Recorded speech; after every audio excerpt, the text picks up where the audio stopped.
Assalamualaikum warahmatullahi wabarakatuh. Kami dari kelompok 4 ingin mempresentasikan mata kuliah kecakapan antarpersonal, interpersonal skill pada pertemuan ke-6 dengan tema Motivating Others oleh dosen Ibu Kusnul Khotimah. Saya Arin Alens Cahyo dengan NPM 2021 43501085. Pengertian motivasi. Motivasi berasal dari kata motif yang berarti dorongan atau alasan. Lalu, apa sih motivasi itu? Motivasi adalah suatu proses yang menjelaskan intensitas, arah, dan ketekunan seorang individu dalam mencapai tujuannya atau tenaga pendorong yang mendorong manusia untuk bertindak atau melakukan sesuatu.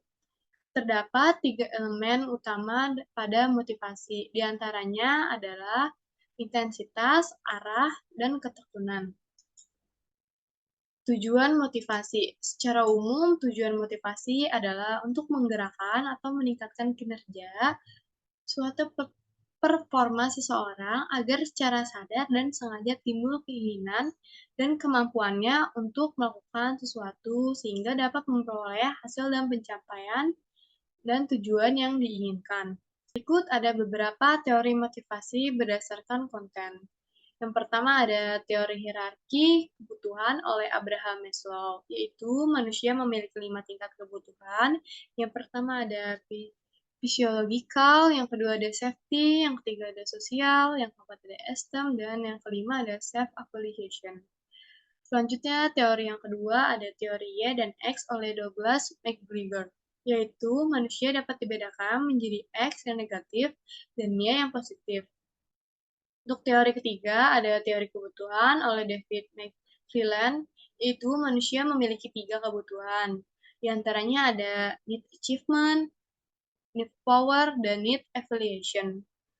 Untuk teori keempat, ada teori 2 faktor, motivasi dan hygiene oleh Friedrich Herzberg. Yang mempengaruhi kinerja terjadi dari 2 faktor. Di antaranya, yang membuat tidak puas, faktor hygiene, dan yang membuat puas, faktor motivasi. Ada teori hierarki kebutuhan Abraham Maslow. Teori hierarki kebutuhan Maslow ini merupakan salah satu teori motivasi yang berhasil menjabarkan 5 tingkatan kebutuhan, di mana setiap tingkatan akan diperoleh jika tingkatan sebelumnya telah terlewati secara bertahap. Selanjutnya di sini ada contoh dari teori hierarki. Yang pertama ada akurasi diri, contohnya pengembangan diri, pemenuhan ideologi, dan lain-lainnya.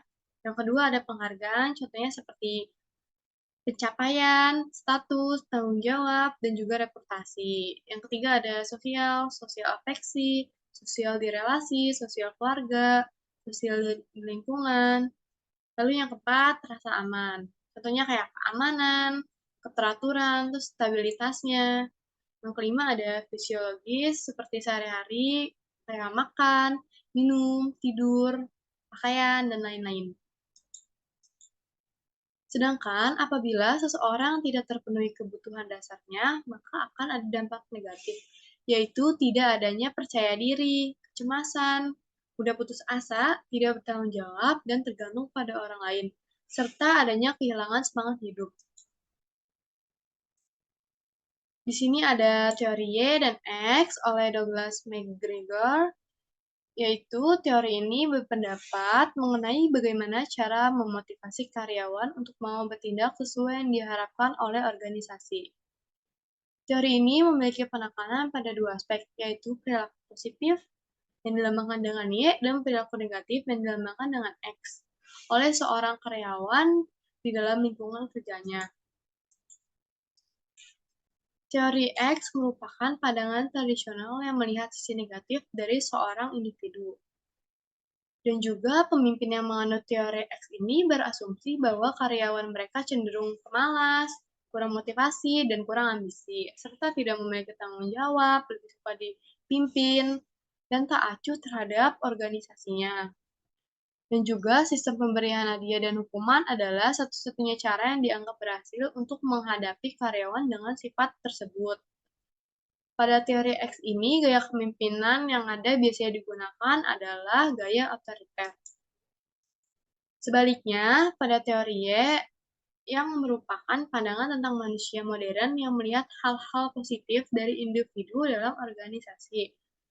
Dengan pemimpin yang menganut teorinya ini mengasumsikan bahwa karyawan memiliki sifat yang rajin, dapat dipercaya, dan juga mandiri. Pada teori ini, pemberian pujian dan hadiah juga tetap diberikan, tetapi dalam konteks untuk melakukan komunikasi yang lebih baik dengan karyawannya. Pada teorinya ini, gaya kepemimpinan yang biasa digunakan adalah partisipatif atau demokratis. Teori kebutuhan menurut David McLean, yang pertama ada need of achievement, yang suka menerima tanggung jawab, menetapkan tujuan prestasi yang moderat, dan memperhitungkan resiko, membutuhkan umpan balik atas kinerja. Kedua, need of affiliation, keinginan untuk berinteraksi dengan orang lain, dan hubungan sosial lebih penting daripada penyelesaian tugas. Ketiga, need of power, kebutuhan dengan mengkonsentrasikan diri dengan mempengaruhi orang lain dan memenangkan argumentasi. Teori dua faktor atau motivasi dan Hegel. Menurut Frederick Herzberg, faktor Hegel yang rendah akan menimbulkan ketidakpuasan kerja dan faktor motivator yang tinggi akan menimbulkan kepuasan kerja.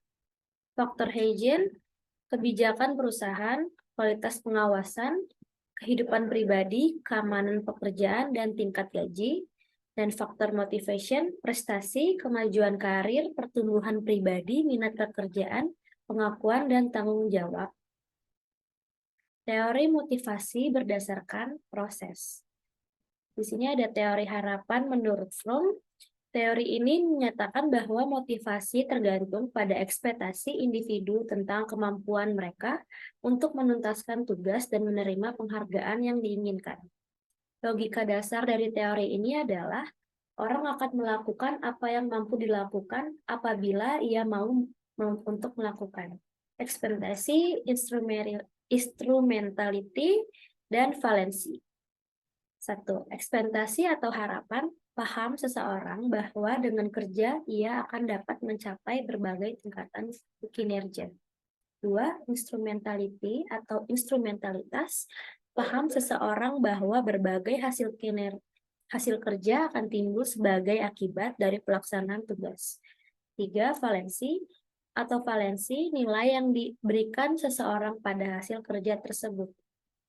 Teori keadilan menurut Adams, teori keadilan atau equity theory yang dikemukakan oleh Stacey Adams menjelaskan bahwa manusia atau person di tempat kerja menilai tentang inputnya dalam hubungan dengan pekerjaan dibandingkan dengan hasil outcome atau yang diperoleh.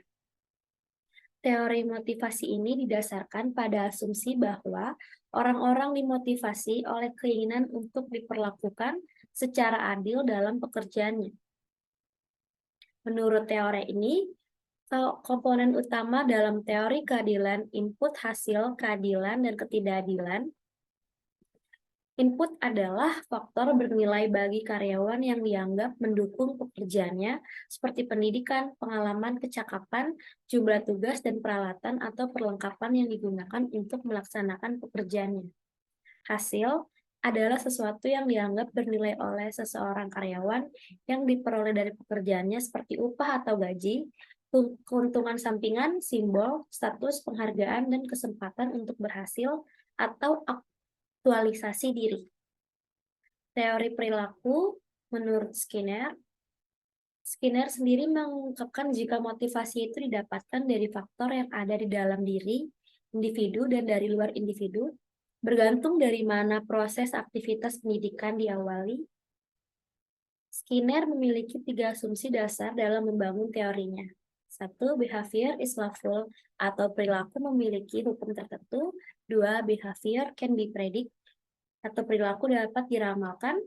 3. Behavior can be controlled, perilaku dapat dikontrol. Langkah-langkah dan hambatan proses motivasi. Langkah-langkah proses motivasi, tentukan tujuan hidup yang jelas dan spesifik. 2. Buat rencana dan atur prioritas. 3. Jangan takut gagal. 4. Selalu berpikir dan melakukan hal positif. 5. Beri hadiah untuk diri sendiri. Dan 6. Miliki support system. Hambatan proses motivasi ini yang pertama, kurangnya kepercayaan diri. Motivasi sangat memerlukan sikap percaya diri. 2. Merasa kalau motivasi diri itu tidak penting. 3. Tidak punya tujuan hidup. 4. Banyak menerima opini negatif dari orang lain. Sekian dan terima kasih presentasinya. Terima kasih atas perhatiannya. Selamat malam semuanya.